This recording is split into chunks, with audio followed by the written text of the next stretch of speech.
ミルクケーキを作りました。こんにちは、料理研究家のゆかりです。このチャンネルはいろんな料理のレシピ、そして役立つ情報をご紹介していくチャンネルです。ぜひチャンネル登録して楽しんでみてください。はい、ということで今日はですね、ミルクケーキを作っていきたいと思います。ミルクケーキ自体はたったの材料4つで作ることができます。こちらはですね、もう混ぜて冷やすだけなのですごく簡単です。作り方にところどころポイントもありますので、ぜひ最後まで楽しんでみてください。それではどうぞ。それでは今日の材料をご紹介します。材料はこちらです。牛乳、コーンスターチ、グラニュー糖、スライスチーズ、ココナッツファイン。今回はこちらの材料で作っていきます。まずですね、今回コーンスターチを使っていきます。こちら片栗粉に似たようなものなんですが、こちらはトウモロコシをね、原料とした粉類になります。そして甘さは今回ですね、グラニュー糖を使います。こちらはお好みの糖類を使って作っていただいて OK です。そして今回ですね、ミルクケーキの中にスライスチーズを加えていきます。スライスチーズが加わるとコクが出てとても美味しい仕上がりになります。そして最後ですね、トッピングでココナッツファインを上にかけたいと思います。こちらはお好みで OK です。そして今回は直径15センチの丸いケーキ型を使います。必ずね、底付きタイプを使用するようにしてください。そうしましたらここにですね、薄くサラダ油を塗っておきましょう。今回私はね、このように15センチの丸い型を使ってますが、こちらをタッパーなどでね、代用して作っていただいても OK です。特にね、加熱したりもしないので、お好みの容器に入れてね、作ってみてください。あとはこのようにね、内側にサラダ油を塗っておきましょう。こちらはですね、必ず生地を作る前に準備しておいてください。ということで早速作っていきたいと思います。それでは早速作っていきます。まずね、こういったちょっと深めのフライパンまたはお鍋を用意してください。ここにまずですね、牛乳を加えます。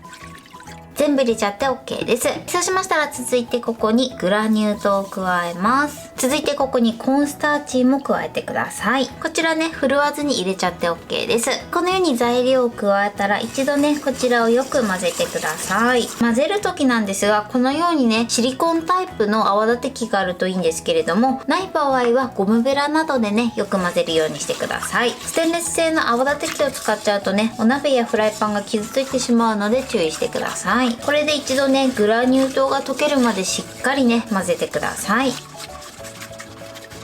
はい、これでね、グラニュー糖が溶ければ OK です。そしたらここにですね、スライスチーズを入れていきます。今回こちら普通のスライスチーズを使ってますが、こちらはお好みでチェダーチーズで代用していただいても OK です。こちらをね、お好みで選んでみてください。チェダーチーズの方がね、よりコクが出るイメージですね。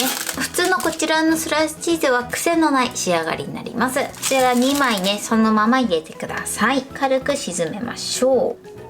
はい、OK です。そしたら今からね、こちらを火にかけていきます。この作業は必ずね、火にかける前に行ってください。それでは火にかけていきます。火加減は中火です。このようにね、混ぜながら加熱していきましょう。この時も必ずね、こういったシリコンタイプのお鍋が傷つかないような泡立て器か、もしくはゴムベラを使って混ぜるようにしてください。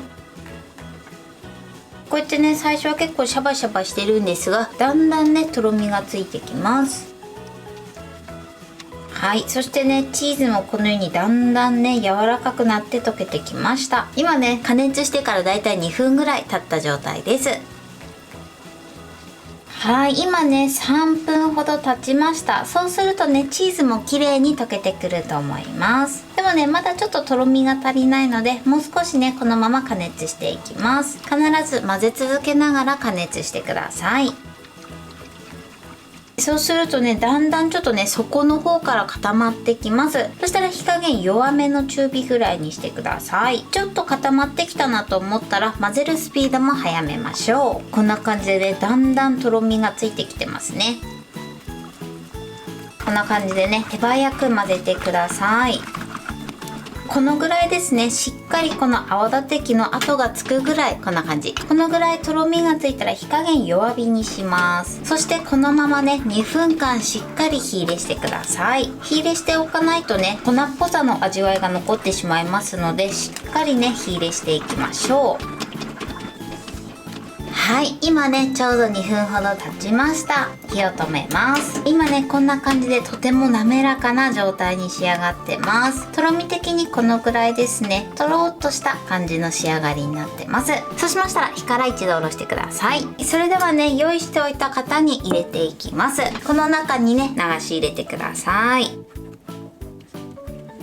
入れたらね表面を少し慣らします。あとはね少し高い位置から 2,3 回落としてください。はい、 OK です。そしたらですね表面が乾燥しないようにここにねピタッとラップを貼り付けてください。はい、 OK です。それではこのままの状態で一度しっかり粗熱を取って冷まして、その後冷蔵庫で3時間冷やしてください。はい、3時間冷やしました。このようにねしっかり固まってれば OK です。そしたらねラップを外してください。こんな感じで結構ねプルップルな感じに仕上がってます。そしたらね少し揺すってみてください。そうするとねちょっと隙間ができてると思います。もしねくっついてる時は細いナイフで周りをなぞってみてください。そしたらこの上にねお皿を置きます。そして裏返しましょう。よいしょ。そしてね何回か上下に振ってください。はい、今下に落ちましたね。そしたら型を外します。じゃじゃーん。このようにとてもプルプルで美味しそうに仕上がってます。そうしましたら最後この上にですねココナッツファインをかけたいと思います。こちらはねお好みでやってみてください。はい、こんな感じで美味しそうに仕上がりました。これで完成です。はい、これでミルクケーキの完成です。こんな感じに仕上がりました。表面はこんな感じになってますね。そしたら切りたいと思います。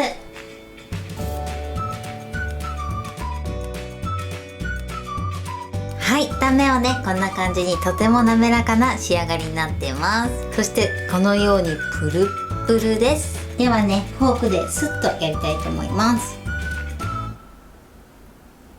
このようにとても弾力のある仕上がりになってます。これで完成です。それでは早速いただきたいと思います。プルップルです。ではいただきます。すっごく美味しいです。ミルクケーキがすっごく滑らかで、さらにチーズのコクが効いててすごくね味わい深い仕上がりになってます。美味しい。そしてまたねこのココナッツの香りがすごくアクセントになってます。はい、ということで今日も美味しく仕上がりました。今回のミルクケーキのポイントです。まずですね一番初めに鍋の中に牛乳、グラニュー糖、コーンスターチ、こちらの3つを入れてよく混ぜてください。コーンスターチはねダマになりにくいのでそのままね振るわずに入れちゃって大丈夫です。混ぜる時なんですが今回私はねシリコンタイプの泡立て器を使ってます。もしステンレス製のものしかない場合はボウルで混ぜていただくか、もしくはねゴムベラで混ぜていただくといいかなと思います。ステンレス製のものでね鍋の中で混ぜてしまうとお鍋が傷ついてしまいますので注意していただけたらと思います。そしてグラニュー糖がほとんど溶けたらスライスチーズをそのまま入れて、それから火にかけるようにしてください。そしてスライスチーズに関しましては今回一番ベーシックなものを使ってますが、こちらはお好みでチェダーチーズを使っていただいてもいいかなと思います。そして火にかける時なんですが、火にかけている最中はゴムベラまたはですねシリコン製の泡立て器でよく混ぜながら加熱するようにしてください。だいたいね 2,3 分くらいでチーズが溶けてくると思います。そしてねそのままずっと混ぜ続けるとだんだんとろみがついてきます。とろみがついてきたら素早くね混ぜるようにしてください。そして泡立て器のね線が残るぐらいですね、そのぐらいとろみがついたら火加減は弱火にしてだいたい2分ほどしっかり火入れしてください。あとはケーキ型の中に入れるだけなんですが、ケーキ型の内側にはね薄くサラダ油を塗っておいてください。そうすると最後取り出しやすくなります。今回私はね15センチのケーキ型を使ってますが、こちらはねお好みの容器を使っていただいて OK です。こういったケーキ型がない時はタッパーでもいいですし、あとはねお茶碗とかで作っていただいてもいいかなと思います。そしてその後は室温でしっかり粗熱を取って冷ましてから冷蔵庫で3時間ほど冷やしてください。あとはケーキ型から外してココナッツファインを上にかけてお好みの大きさに切って召し上がってください。ただですねこのココナッツが苦手な場合はそのままでも美味しく召し上がっていただけます。こちらはお好みでやってみてください。材料は手軽で作り方もすごく簡単です。とても美味しいのでぜひ作ってみてください。はい、ということで今日はミルクケーキを作りました。私のチャンネルでは他にもたくさんいろんな動画を配信してます。ぜひチャンネル登録して楽しんでみてください。そして Twitter、インスタ、Facebook、TikTok こちらにもいろいろアップしていますので、ぜひいいね、フォロー、シェアしていただけたら嬉しいです。よろしくお願いします。ということで今日はこの辺で終わりたいと思います。本日も最後までご視聴いただきありがとうございました。ぜひグッドボタンもよろしくお願いします。それではまた次回の動画でお会いしましょう。バイバイ。